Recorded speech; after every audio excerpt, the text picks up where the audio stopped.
is Keys to the Shop, Founder Friday edition. Today we're talking with Daniel Brown and Nephthaly Leonidas of Gilly Brew Bar.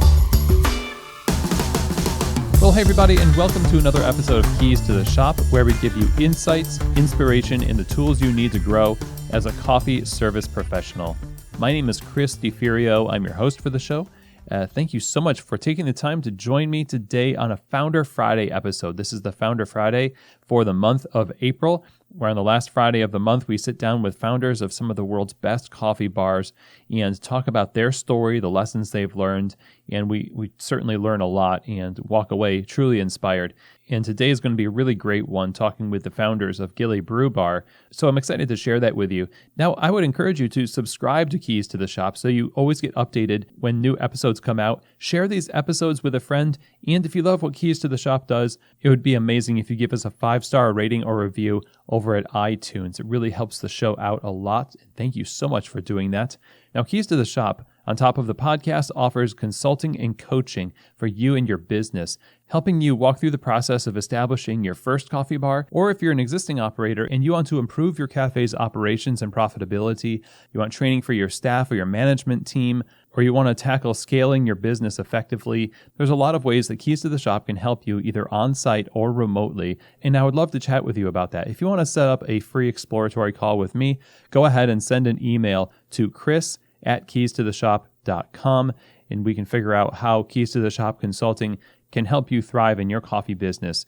Again, that email for Keys to the Shop Consulting, chris@keystotheshop.com. Today's episode is brought to you by Prima Coffee. Prima Coffee helps you make the right choice for your coffee bar when you are looking for commercial coffee equipment and you're also looking for peace of mind in the process. They curate the best equipment from all over the world, but they work hand in hand with you to make sure that what you're getting fits your needs. This is a big deal. It costs a lot of money to buy equipment, and there's a lot on the line. And Prima Coffee knows that. They offer a lot of resources on top of the equipment to actually help you run a great business as well. So right now, Keys to the Shop listeners can get 5% off your entire order by using the code KEYS5 at checkout.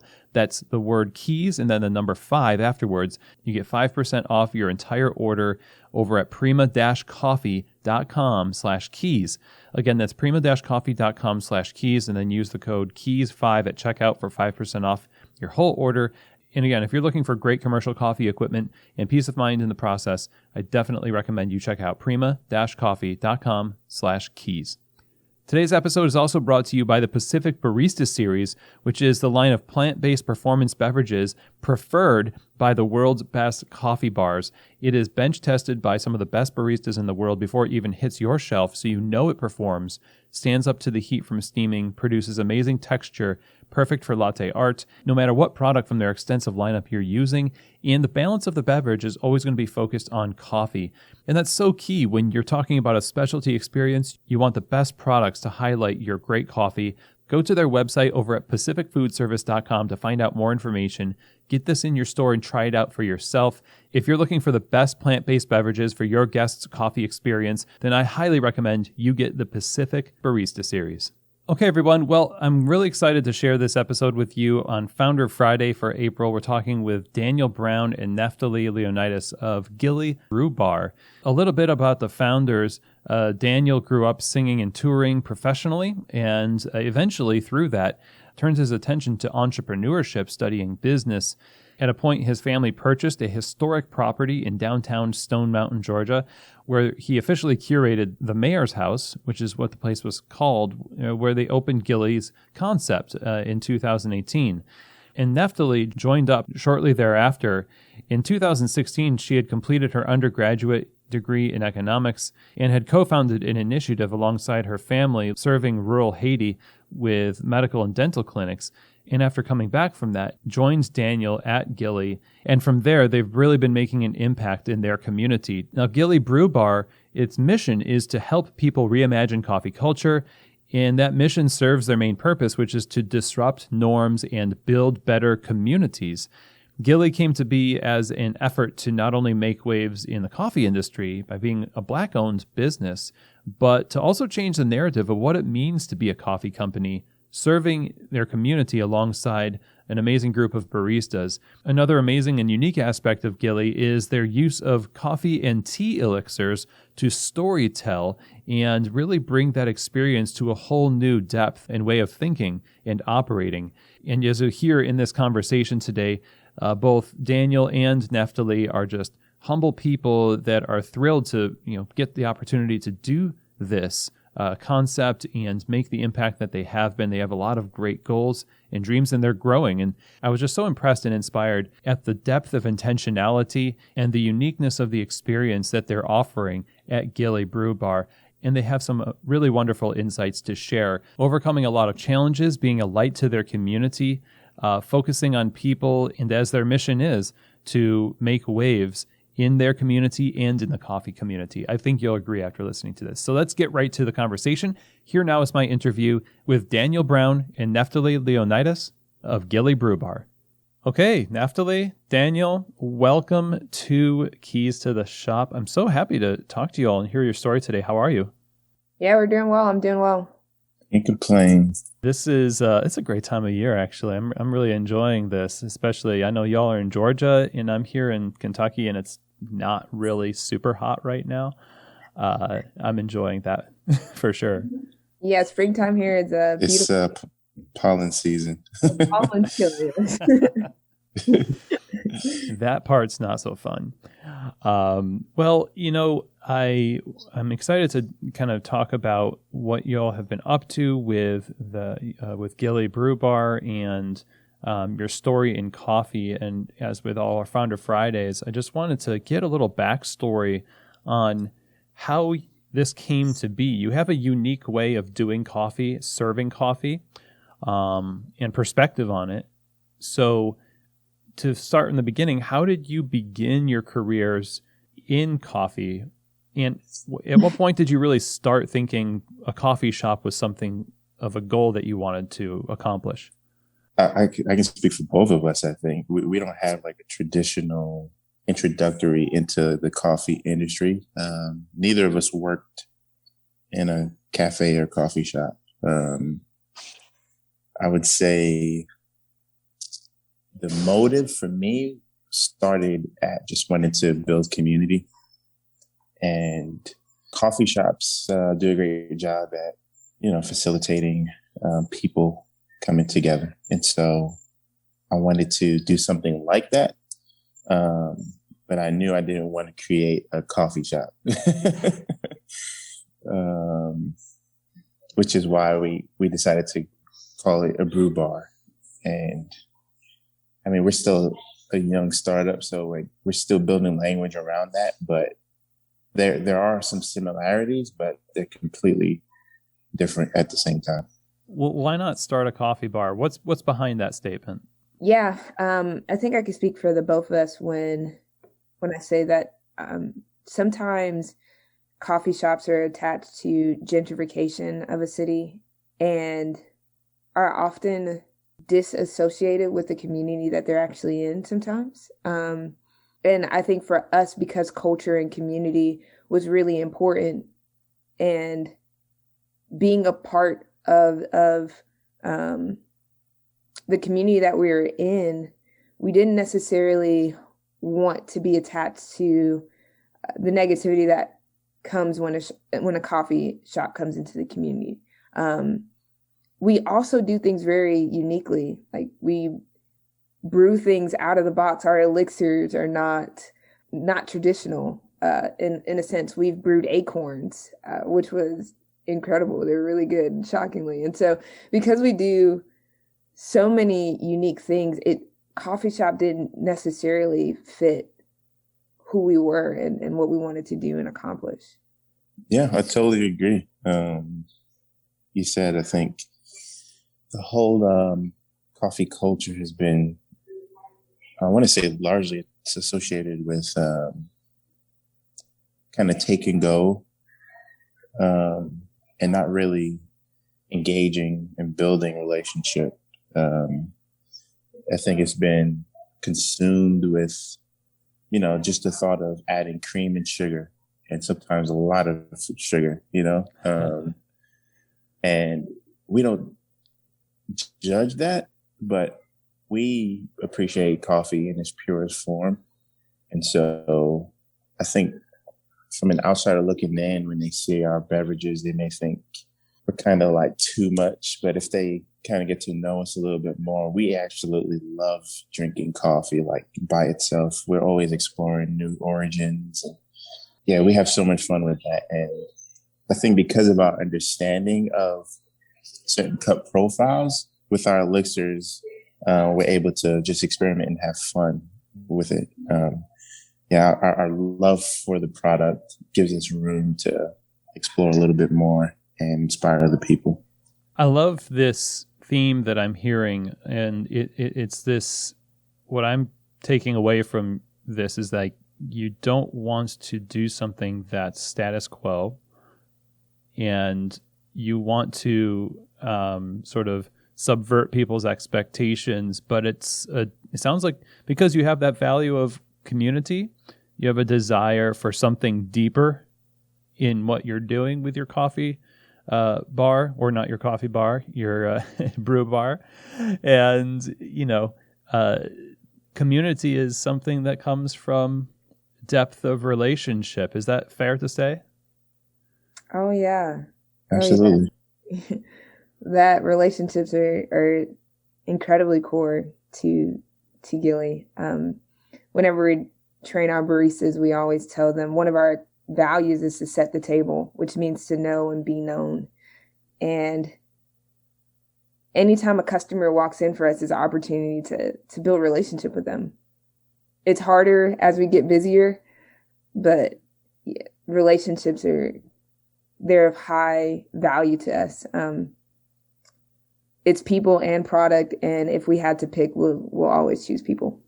So when you decided this, I mean, maybe I'm getting a little bit ahead here, but your values in wanting to do these things sounds like they're built from your experiences, not just in life in general, but your experiences at other coffee bars in the industry. I mean, when we're talking about starting something that subverts expectations, I mean, Daniel, you mentioned the to-go culture. And it seems like sort of trying to do something that wasn't as shallow, I guess you could say, as just grab and go. So when you set out to do this, how did you assemble like your plan to for the bar itself, for the business? So, like, what were the first steps that you took to make those goals a reality? I think since the start, something we've done really well is include people into the process, because even with our menus, it's a constant growing and changing situation where the customer's feedback is really what we use to help enhance the menu. What we've done really well is always approach the customer assuming that they don't have the knowledge that we have with coffee or tea, and really just meeting them where they're at. Just to answer just the beginning part of that question in terms of how this journey started. Again, for the both of us, there was no previous intention on entering the coffee industry. Daniel's family had bought a property in Stone Mountain, which is the heart of the rebirth of the KKK. And with the intentions of building community, there is just a journey of pushbacks, up and downs, and morphing into what the mayor's house is today, which houses Gilly. But I could speak for Daniel when I say that his intention wasn't to open the coffee shop at the mayor's house. There was just back and forth that led to that and led to Gilly. And I know that Daniel, when that decision was made to go ahead and open the shop, he started having conversations and getting trained by other people in the industry. But I think a lot of what led to how we lead Gilly right now, I don't necessarily think that it has to do with our experiences at other shops. I think it's just the humility by which we came into this industry. I didn't have any knowledge of coffee. And I was taught by Daniel. Daniel was taught by someone else. And that humility allows us to lead customers and even our team in a way that makes coffee less pretentious, more enjoyable. We like to say that we're big kids because truly we entered into this industry as big kids, just experimenting, figuring out what this means. I only drank Starbucks, and then now I can't stand. I do not like Starbucks. I appreciate that Starbucks, what Starbucks was to me, but yeah, I couldn't drink black coffee. I remember when Daniel was like, "All right, taste this espresso." And I was like, "This is disgusting," just by itself. Now I love black coffee. I love trying espresso. Cortados are my favorite drinks.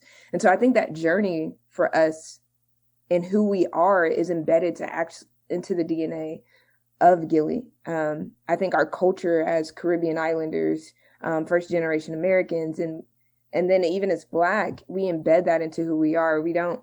There's no separate, Gilly is not separate from who we are in our everyday. And I think that's the experience that we like to give customers when we go into other coffee shops now. I think when we got into the industry, we realized, or I realized, at least I'll speak for myself, that there was a bit of pretentious culture, but I wasn't previously aware of that because of how I came in. And now it makes us even more intentional with how we serve. I personally don't want to ever grow out of forgetting where I began. And it's always a joke with customers who come into the shop now and say, "I don't know anything about coffee and I normally don't drink it." And it always feels good to be able to say, that was my story. And so many other customers who now come to Gilly, their story as well. So yeah. This is an expression, just as much an expression of who you are as you want it to be a platform for who your community is. Yeah, absolutely. Yeah. I think that's kind of what separates us from most other coffee shops, honestly. We came in with no real blueprint and we just kind of created our own. We found others who believed in the vision and the mission and came on board to help us push this movement in the coffee industry. You mentioned the location and how it's in Stone Mountain, Georgia. That's the rebirth of the KKK, and being a Black-owned business and trying to be in that community while at the same time, pushing the envelope with what you're doing with your coffee, your brew bar. I mean, how has that dynamic really? How have you experienced that dynamic once you started this business in this city with your ideas and with all of this desire to create community? How has this all received? Not so well, honestly.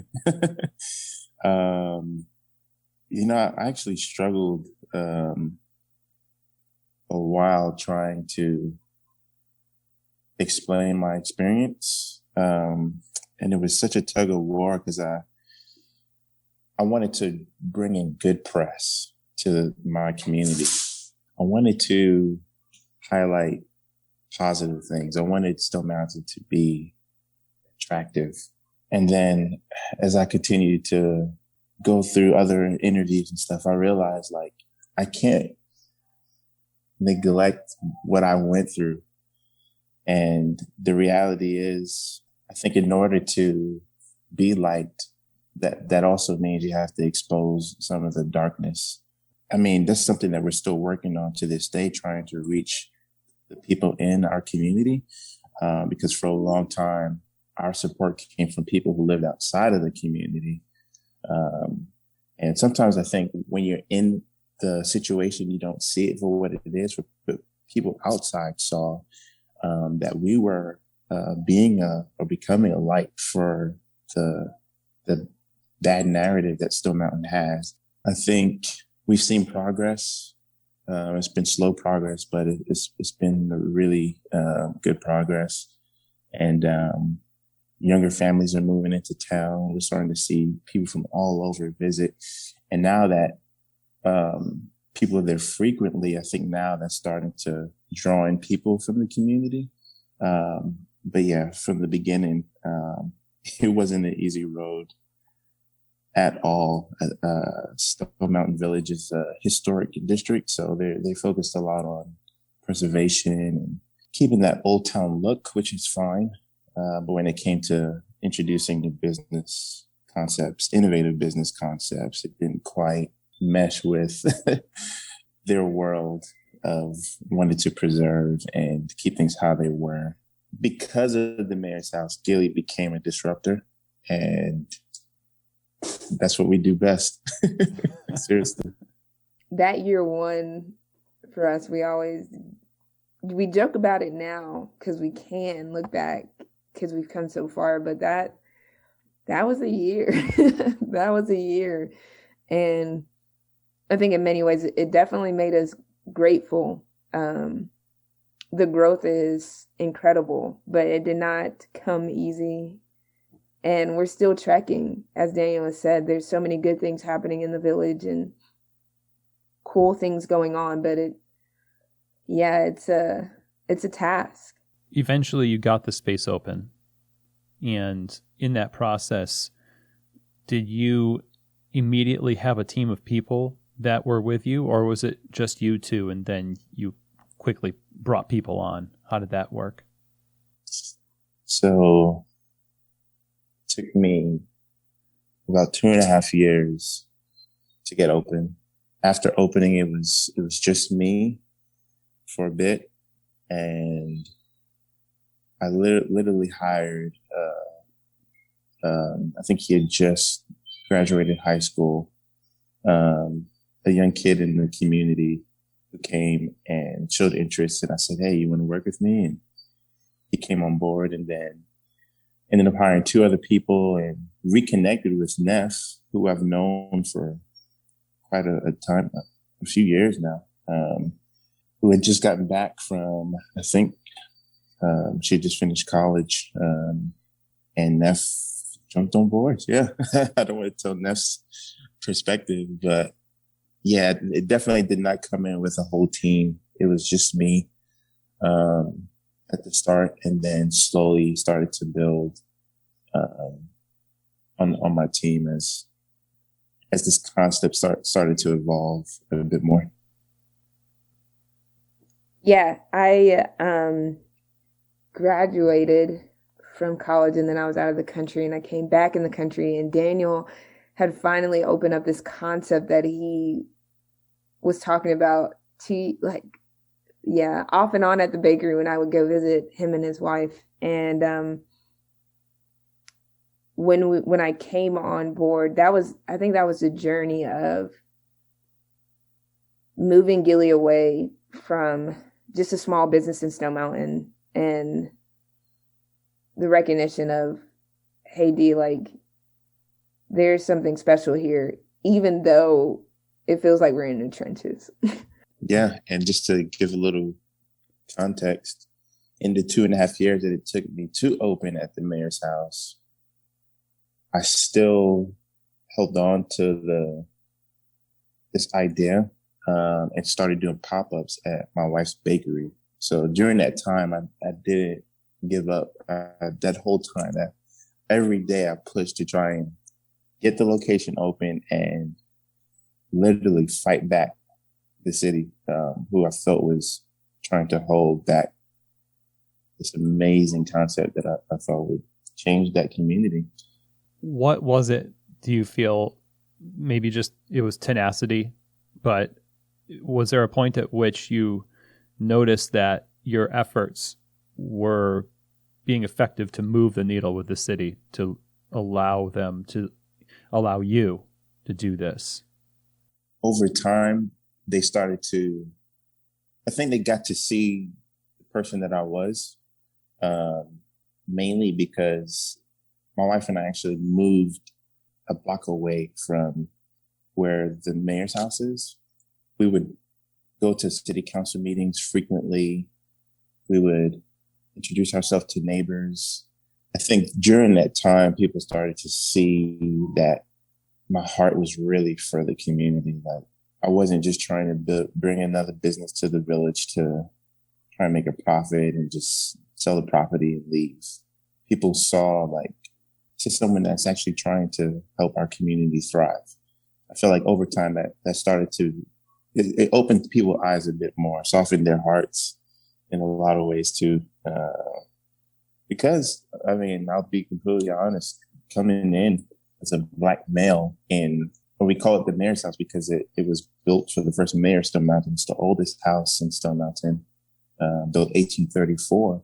My presence alone, as I walked into that property, created issues where there would be phone calls made to the police station. And there's a lot of rumors of, hey, there's a Black male walking into the property due to ignorance and just like gossip. People didn't understand like that property was owned by my family. And I was in the beginning parts of like trying to create something for the community.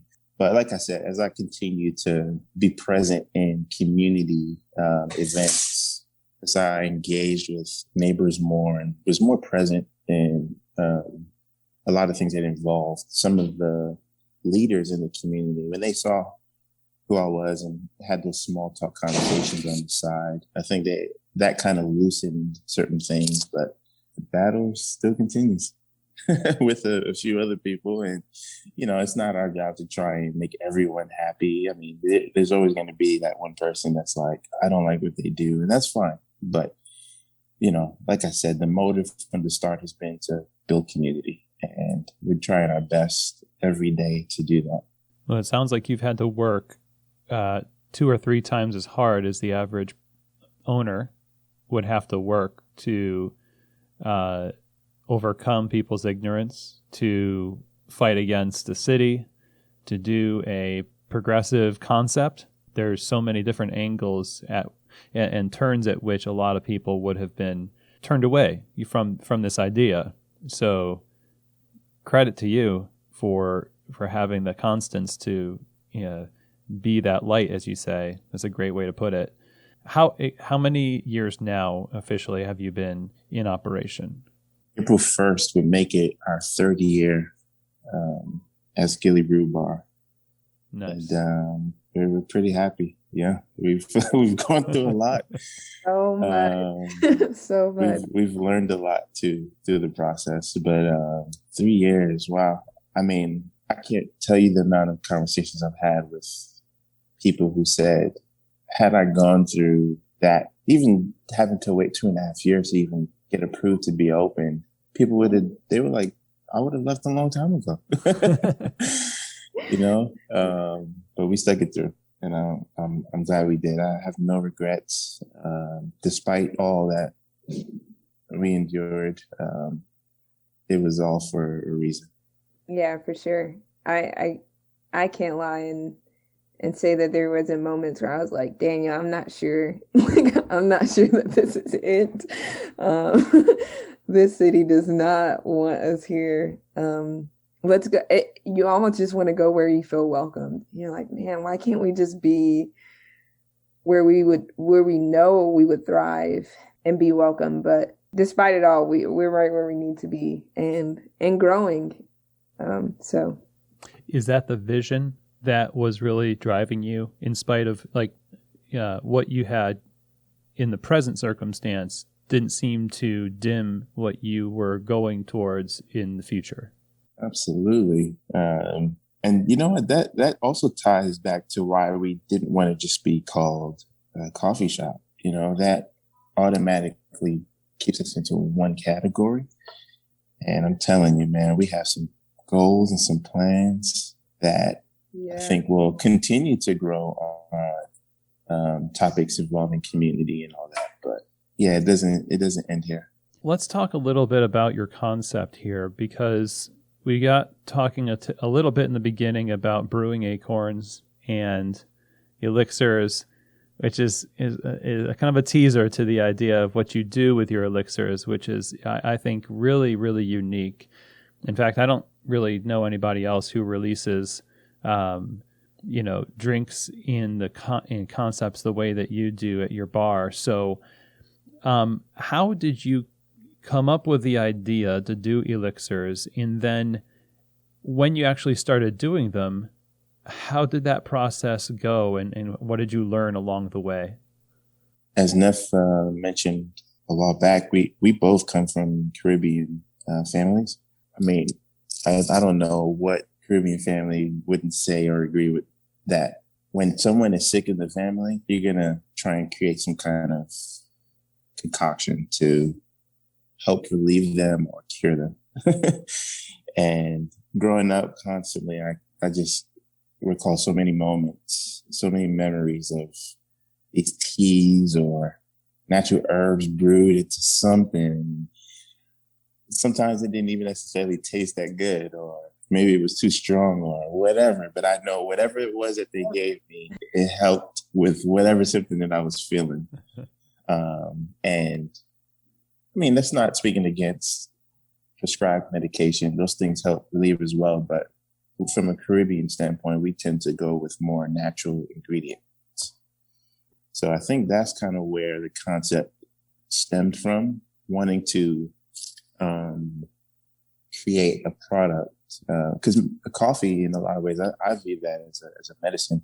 My first experiences with coffee was because of asthma that I was diagnosed with. And again, instead of taking the pump as the doctor recommended, my mom would give me a cup of black coffee, because who in the world knew like that helps to open up your chest cavity. Nice. I would be able to breathe better, so instead of creating a beverage that was just really tasty, I also wanted to tie it with how many healing properties it has as well.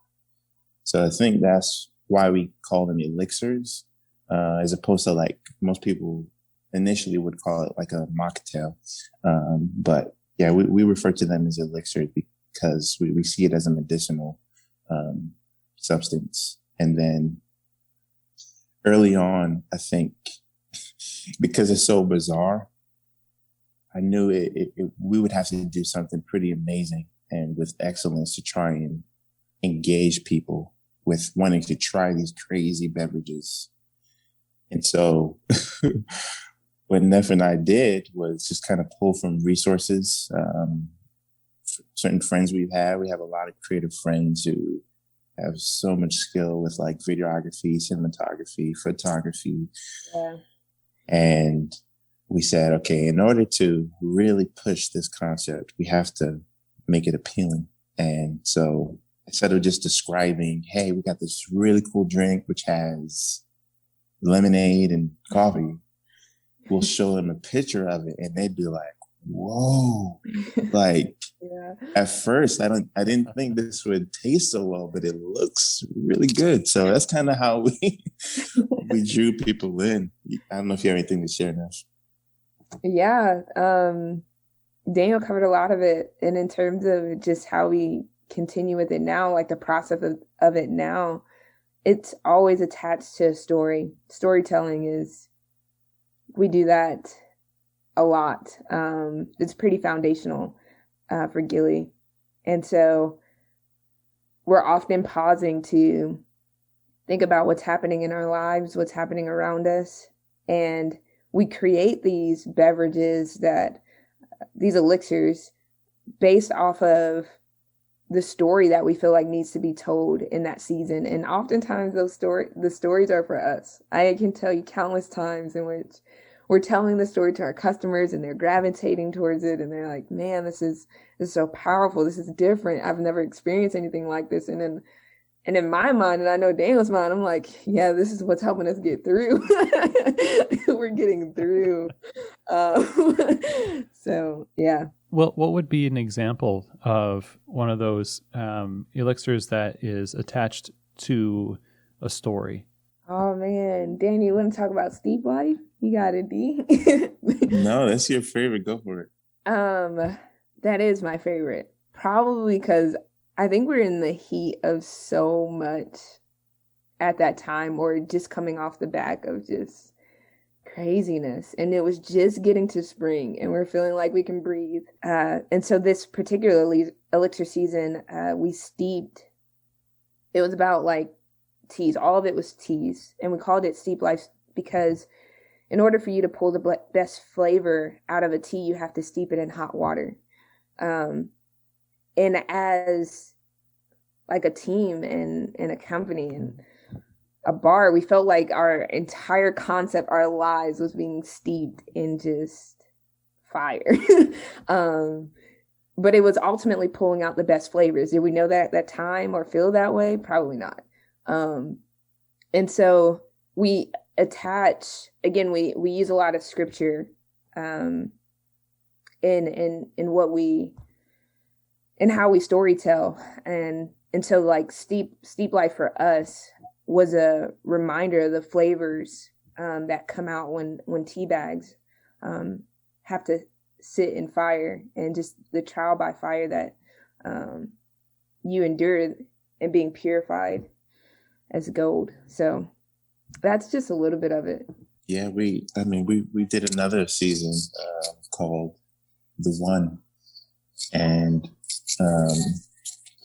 such a beautiful collection that really focused on another scripture where it illustrates leaving 99 to chase after one who goes astray. That's pretty much the messaging. And yeah, I mean, that one was really, really cool. We had some really unorthodox flavors with those ones as well. We had one that incorporated Parmesan cheese. That was Neff's idea. Once we discover like what our theme is, we try to think of flavors that will help us to articulate the message. For example, the theme that I was talking about, The One, we had one that was called 99 Problems. And so because the theme was about a shepherd who left 99 sheep to go after the one who left, it was like our idea to create a shepherd's pie in the form of a beverage. And so that's why we incorporated the cheese. It had like a corn husk garnish, and we did a rim on it with like cornstarch. I mean, it was just like wow. So your process in creating these is very deeply personal, and because of that, it's reflecting what you and your team are going through. But at the same time, when you're talking about that, we've built an entire industry on tapping into the needs of our customers. And we talk about that. There's books, seminars, and things. But some of the needs that people have as people are rarely ever tapped into, because we keep it to the formulas that we know produce profit. And so, yeah, I can't help but think that the people who interact with this are maybe perplexed at first, but then, won over by the fact that it's not just a great drink and service, but also it speaks to something that hasn't been spoken to before. I think going back to being people that are involved in the community allows us to storytell from a deeply personal place, but that personal place is not apart from the community that we're actually in. So oftentimes when we're experiencing something, we notice that others are experiencing the same thing, just in a different way, right? And so I think my favorite part about being behind the bar back when we used to be at the bar more often, that's not as frequent these days, but something that we strive to do. It's a value of ours to not outgrow the bar and to always be present. So we are definitely intentional about being there. But we used to have these incredible conversations with our customers that would leave both of us just emotional, just by the way they were touched by these drinks or the stories they would tell us about their lives. Yeah, it's wild. It's one of my favorite parts about being in this industry is the stories we get to hear and hold, and the people we get to know, and like legitimately, like I have I love each and every last person that has become a friend from the shop, and just even the people that walk in today, just always excited about, I don't know, just meeting them. And I think our elixirs have given us that opportunity to do that, to really connect in deep ways with our customers.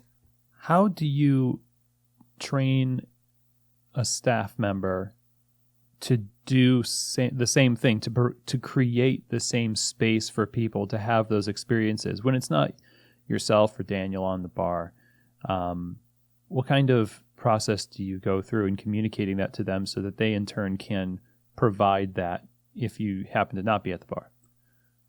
Yeah, so that goes into the values that we've created. They come from that particular space of realizing that we can't assume that our team knows how to facilitate the same moments that we've been able to facilitate or understands the values that we hold. And so we went through a process, Daniel and I, with some friends who did a great job of leading us through this. Another company just came in and they really were helpful in helping us to establish our mission, our vision, and these values. But when we're training our team, we walk them through every part of those values. But I think what's even more critical is they watch us live it out and they watch us walk it out. And that even means with them. So there's not a moment where we're not asking our team how they're doing or what's going on in their lives, or not giving them the space to really tell us what's happening. And I think that model, and also upholding them to make sure they know what's going on in each other's lives. It starts with us. It starts at the bar. It starts with the relationships that we build with one another. If we don't have that relationship or those relationships, I really don't expect them to build it with customers. But because we do, and because we're fostering that, because we're actively reminding them to check in on one another or to go hang out, to be friends, it actually allows them the comfort of doing the same with customers, and we encourage it. Of course, again, as we're getting busier, it's really hard to do when you're slammed. But even incorporating things like, all right, after a rush is over, make sure you just walk around and pass out water, go wipe down tables, go make sure that every customer has got their drink. Ask them what they think about the drinks. If they've tried something new, if they tried something that they didn't like, offer to make them something else. And so there's a lot of little things that allows for moments to happen. And but primarily it starts with the way that we choose to have a relationship with one another, which is not easy. It takes intentionality and energy and sacrifice to prioritize relationship over running a business. But not over, it's always but yeah, it takes a lot to do that. But we realize for us to be successful, it's important. You mentioned something I thought that was interesting, and that is, and it kind of made me scared for you. You said it's hard to do when you're slammed. And I just thought about those stories taking a sideline, and it kind of broke my heart to think about it.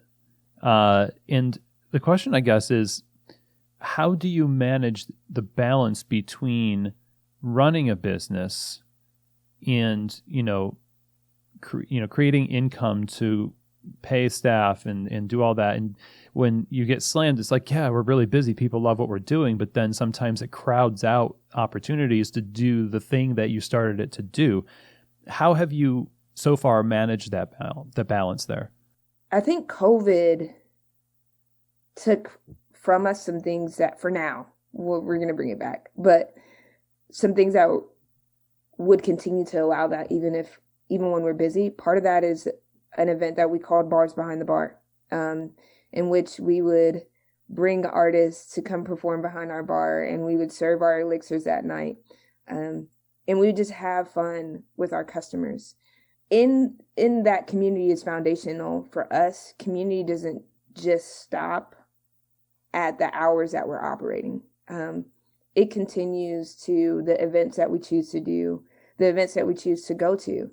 I think as we continue to get busier and busier, those foundational things will remain, which are the bars behind the bar. It is the Friends of Gilly, which Friends of Gilly is like, we'll bring out singers that we know and they'll perform, and we'll do wine tastings, just events that will continue to facilitate those moments, all surrounding our elixirs and other things. And so, yeah, it does get harder in that regard. But there's some pillars to what we do and what we will continue to do that'll allow our team to be involved in the community and to not outgrow that space of, yeah, we serve you coffee, but we'll see you later on tonight at this event.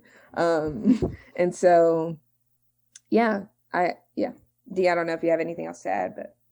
Yeah, that's a great question, Chris. I think though, and we expect it to grow, though our concept and our company is growing, I don't think that we're settling at the fact that we're going to have to just handle the rush and then as we grow, we just kind of figure it out. No, I think during this time, because we are seeing fast growth, we're also coming around the table to figure out solutions as to how we can maintain this culture that we've been able to create.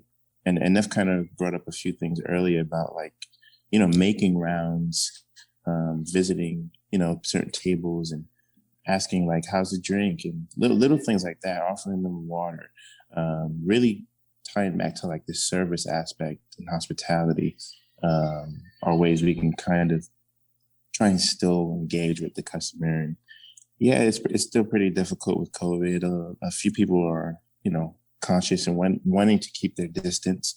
But another way we engage is even through social media. We try our best to respond to every single post, every single comment, So, those little things all add up. And I think our at least that's what I think, our following still, they feel connected to the process. I'm interested to know, because you mentioned earlier that you've grown a lot in the last 3 years since operating this bar. In what ways do you feel you've grown the most? What have been the biggest lessons that have shaped who you are as leaders and operators today? So yeah, I think starting, like I said, it was just an idea that we slowly built on and no real structure. So, I'm proud to say that year 3, we've defined our purpose. We defined our mission. We have core values. All of these things, I think, will have a ripple effect on how the business continues. But personally, honestly, I think it took a few people to help me realize, my wife and even Shalane, in order to be a great leader, you also have to understand the gift of rest. That's been something that I struggle with because I could be a workaholic. My work ethic is pretty crazy, and understanding the importance of rest has helped me grow as a leader. Yeah, I think on my end, and actually I've seen this from the both of us, but going back to humility, being okay with what we didn't know, knowing that we we're going to have to figure it out, being really honest about who we were and who we weren't.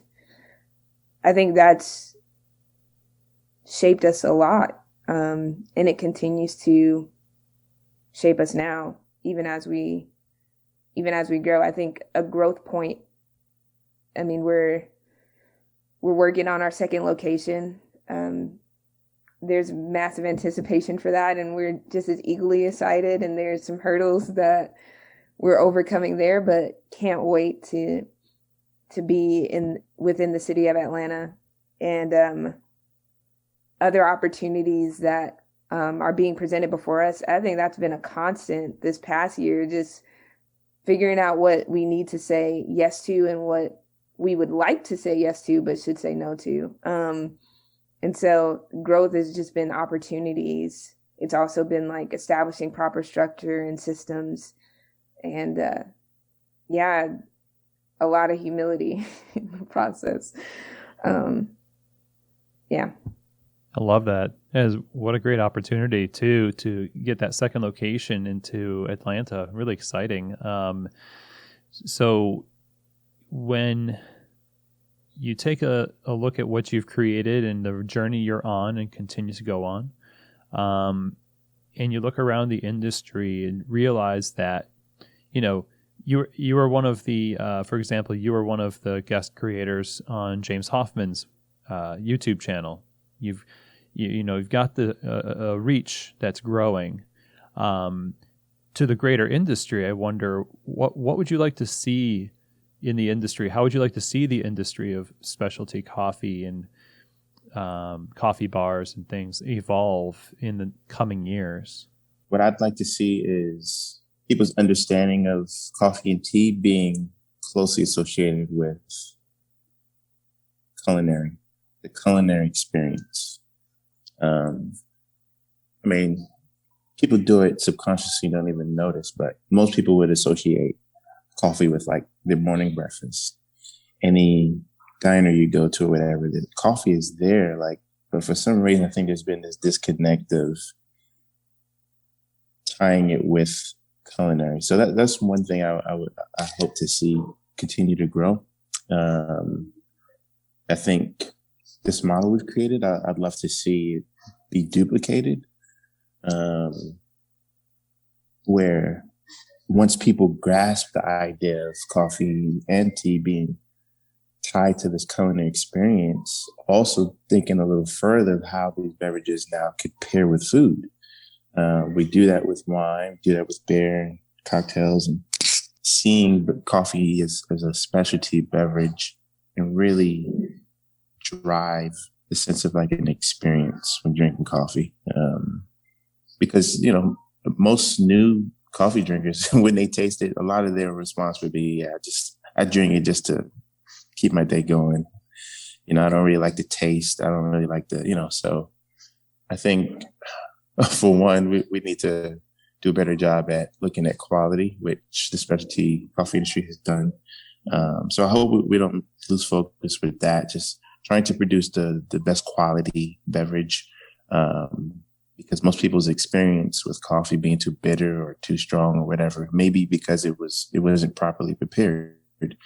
So I'd also like to see the knowledge of coffee and tea, like the whole language of coffee, be more of an educational thing. I'd like to see the Black community get involved into coffee industry more. And what better way to have them involved than to first teach them? So it'd be great to see more avenues where, we get more of the James Hoffmans and maybe Neff and I could be the next people to help educate, other demographics in a way that they would best understand, So those are just a few things, and I'm rambling, but there's so much growth, I think, that could still happen, that we want to be a part of, that we want to actually lead in, so. Yeah, I would concur with what all he just said, and even more just reiterate that to see Black and brown faces in the coffee industry with all of their creativity and all of the confidence of who they are, just being themselves in that space. I would also like to see just a lot more relational equity within the industry. I think it's very transactional sometimes, or it's felt that way. But just even on our end, just being challenged to build relationships with other coffee shop owners in the city of Atlanta. And just truly getting back to what coffee really does do. And it brings community and facilitating that better. So the innovation, bringing the innovation, the culture, and just solidifying that in deeper community. I love it. And you all are doing such a great job with leading by example with your own business and getting out there and spreading the word and bringing coffee and community to a deeper level. And this has been a wonderful conversation.